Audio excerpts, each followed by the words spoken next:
coordinates, and then come over here. So I'm going to mix barium chloride and sodium sulfate, which is pipette A and B. Okay, so I've dissolved barium chloride into the water, deionized water, and now I'm going to add the sodium sulfate, and I'm just going to put one drop in it, and you can see the white material that is formed, and that is a precipitate that is formed from two chemicals being mixed together. And a precipitate is an insoluble solid, so eventually, put a little more in here, eventually that white solid will fall out to the bottom. Right? That's number one. Then I will mix number two, which is copper sulfate and sodium hydroxide. Take copper sulfate here, just put that in there. Sodium hydroxide is the one that you have to be careful with. That's the one that's a strong base. As I add a couple drops in there, you get a kind of a thick, chunky material that's in the liquid. Again, that is a solid that's insoluble in water, so it will fall out to the bottom. Number three is iron chloride.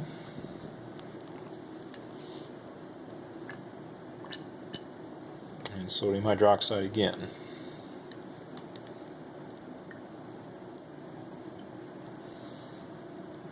Okay, that produces a rusty material as a precipitate. Number four, lead nitrate.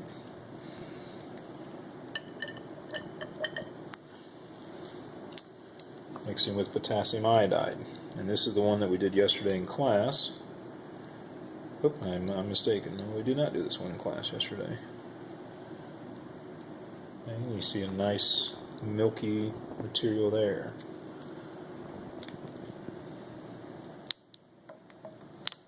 Number five, lead nitrate.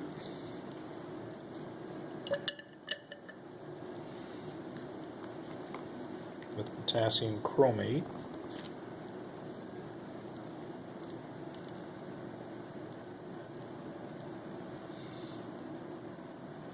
And you get a really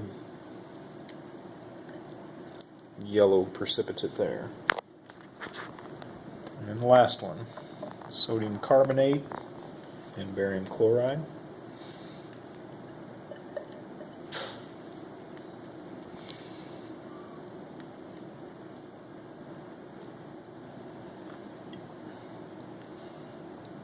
See the precipitate there.